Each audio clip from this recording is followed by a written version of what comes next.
Assalamualaikum warahmatullahi wabarakatuh. Perkenalkan, kami peserta LASA CPNS BPSDMD Provinsi Kalimantan Selatan Angkatan 9 dari kelompok 1. Kami akan memaparkan cara kerja PNS di era new normal. Dengan saya Rahmi Mulyani, kemudian rekan saya Maya Dewi Setioningsi, Dwi Ika Mufitarini, Novia Tina Wijayanti, Anggik Faulita, Dedik Irawan, Lisa Rizliana, Rusda Mariati, Farida Hainur, dan Usman. Kebijakan sistem kerja aparatur sipil negara dalam tatanan normal baru tertuang dalam Surat Edaran Menteri Pan-RB Nomor 58 Tahun 2020. Kemudian, adaptasi tatanan normal baru di lingkungan baik kementerian, lembaga maupun daerah meliputi 3 komponen. Yang pertama adalah penyesuaian jam kerja, yang kedua dukungan sumber daya manusia, yang terakhir adalah dukungan infrastruktur.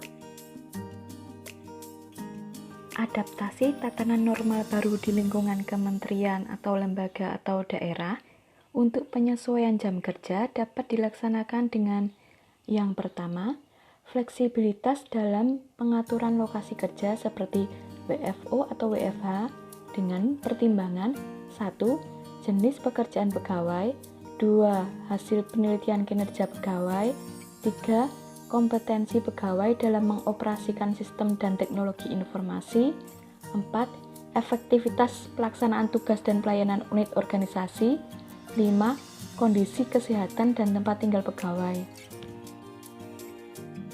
Selanjutnya adalah penyelenggaraan pelayanan publik dengan yang pertama, penyederhanaan proses atau standar pelayanan dengan memanfaatkan teknologi informasi dan komunikasi.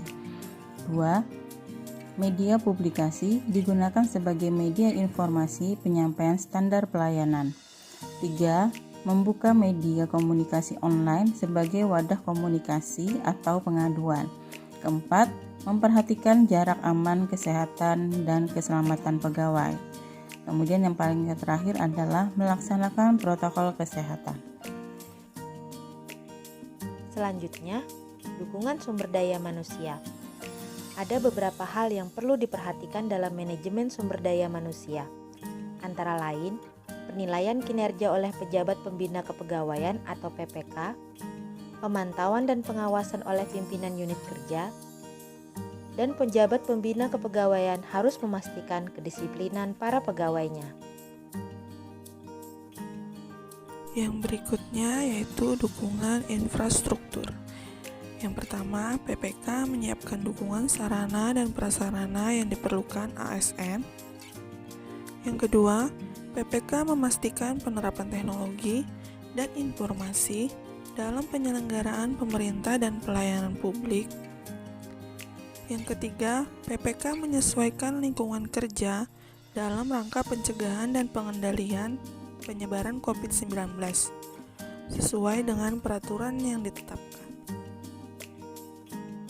Selanjutnya, panduan untuk bekerja saat new normal. Yang pertama, saat perjalanan ke atau dari tempat kerja, pastikan dalam kondisi sehat. Gunakan masker dan upayakan tidak menggunakan transportasi umum.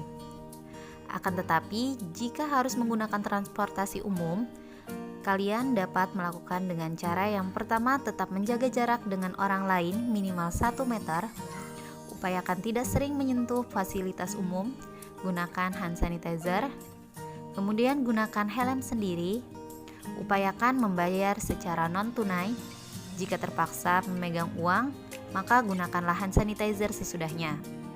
Tidak menyentuh wajah atau mengucak mata dengan tangan. Gunakan tisu bersih jika terpaksa. Selama di tempat kerja, saat tiba segera mencuci tangan dengan sabun dan air mengalir. Kemudian gunakan siku untuk membuka pintu dan menekan tombol lift. Tidak berkerumun dan menjaga jarak di lift dengan posisi saling membelakangi. Bersihkan meja atau area kerja dengan desinfektan secara teratur. Upayakan tidak sering menyentuh fasilitas atau peralatan yang dipakai bersama di area kerja dan menggunakan hand sanitizer. Tetap menjaga jarak dengan rekan kerja minimal 1 meter. Usahakan aliran udara dan sinar matahari masuk ke ruang kerja. Membiasakan tidak berjabat tangan dan tetap selalu menggunakan masker. Saat tiba di rumah. Yang pertama, jangan bersentuhan dengan anggota keluarga sebelum membersihkan diri, seperti mandi dan mengganti pakaian. Yang kedua, cuci pakaian dan masker dengan deterjen. Masker sekali pakai. Sebelum dibuang, robek dan basahi dengan desinfektan agar tidak mencemari petugas pengelola sampah. Yang ketiga, jika dirasa perlu, bersihkan handphone, kacamata, tas dengan desinfektan. Selanjutnya yang keempat, meningkatkan daya tahan tubuh dengan konsumsi gizi seimbang, beraktivitas fisik minimal 30 menit per hari, beristirahat yang cukup, tidur minimal 7 jam, dan berjemur di pagi hari. Kemudian yang kelima, lebih berhati-hati apabila memiliki penyakit degeneratif seperti diabetes, hipertensi, gangguan paru, gangguan ginjal, atau kondisi imunokompromis atau penyakit autoimun dan kehamilan. Upayakan penyakit degeneratif selalu dalam kondisi terkontrol.